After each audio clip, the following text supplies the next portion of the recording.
Scrum itu adalah merupakan kerangka yang dapat menjadi panduan bagi mereka yang ingin beradaptasi secara cepat dengan perubahan lingkungan yang kompleks. Nah, terutama dalam mengembangkan berbagai produk, layanan, solusi kreatif dan inovatif.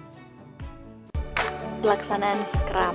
Nah, dalam prinsip pelaksanaan Scrum ini terdapat pertama adalah proses simultan dan paralel. Nah, Scrum ini memiliki proses simultan dan paralel. Kemudian Scrum ini adaptif terhadap dinamika situasi. Kemudian Scrum ini bekerja berdasarkan prioritas. Dan juga Scrum ini berbasis kerjasama tim. Kemudian Scrum ini fokus pada pemenuhan kebutuhan atau penyelesaian masalah.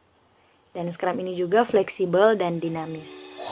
Nah, apa saja sih tim Scrum? Nah, ternyata tim Scrum ini ada business owner, product owner, stakeholder, subject matter expert, developer, quality assurer, business analyst, arsitek, dan juga Scrum Master. Nah, di sini ada beberapa framework dari Scrum itu sendiri, yaitu yang pertama product backlog, dua sprint planning meeting, dan yang ketiga ada sprint backlog, keempat 1 to 4 week sprint, dan yang kelima adalah daily Scrum meeting, dan akhirnya yang keenam adalah finished work. Yang berikutnya detail implementasi Scrum. Yang pertama, bentuk tim Scrum. Yang kedua, tetapkan durasi sprint. Intinya kembali pada prinsip Agile Manifesto yang berusaha untuk memenuhi kebutuhan pelanggan atau customer first. Yang ketiga, tunjuk seorang Scrum Master. Carilah pemimpin yang memiliki motivasi dan kompetensi melakukan proses Scrum. Yang keempat, tunjuk seorang Product Owner. Seorang yang tahu persis mengenai kebutuhan pelanggan dan memiliki pengetahuan cukup mengenai seluk-beluk penciptaan produk dalam konteks proses bisnis normal. Yang kelima, rancang sebuah produk backlog. Urutan prioritas ditentukan oleh tingkat kepentingan dan kegentingan. Urutan yang penting dan genting dulu, kemudian yang penting tidak genting. Yang keenam, mulai dan akhiri sprint tahap pertama. Proses sprint dalam Scrum dilakukan secara iteratif atau berkali-kali sampai daftar backlog selesai. Yang ketujuh atau yang terakhir, akhiri dan mulai sprint tahap berikutnya. Selanjutnya kita masuk dalam hal-hal apa sajakah yang harus diperhatikan dalam metode Scrum. Menurut Profesor Ricardus Eko Indrajit, hal yang harus kita perhatikan adalah memilih tim yang sesuai dengan job atau pekerjaan kita. Karena saat kita memilih tim yang salah, maka yang terjadi bukanlah menyelesaikan masalah, namun sebaliknya, yaitu menambah masalah yang baru.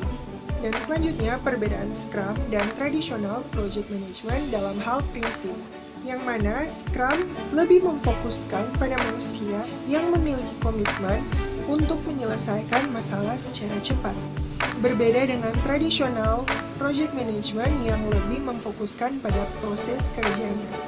Dan di Scrum juga kita tidak terlalu mementingkan planning atau perencanaan yang sangat matang, karena Scrum itu sendiri lebih memfokuskan pada kenyamanan customer. Berbeda dengan tradisional manajemen yang harus mementingkan planning atau perencanaan yang sangat-sangat matang. Untuk lebih jelasnya lagi, perbedaan mindset dari Scrum dan tradisional manajemen, teman-teman bisa langsung lihat gambar yang akan nanti saya input di dalam video ini. Dan selanjutnya untuk mengingat asal-muasal Scrum itu sendiri.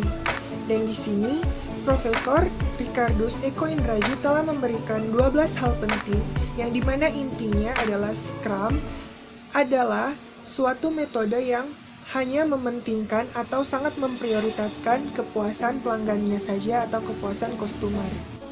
Seperti yang dijelaskan tadi bahwa Scrum ini tidak mementingkan planning atau perencanaan, maka saat terjadinya perubahan di tengah-tengah proyek, maka itu tidak akan menjadi suatu masalah, asalkan itu adalah permintaan dari customer itu sendiri. Jadi di sini intinya kepuasan dari customer atau klien itu adalah nomor satu dalam Scrum. Nah, itulah tadi pembahasan metode Scrum dari kelompok kami. Kiranya video ini dapat berguna bagi teman-teman yang ingin belajar tentang Scrum itu sendiri. Thanks for watching!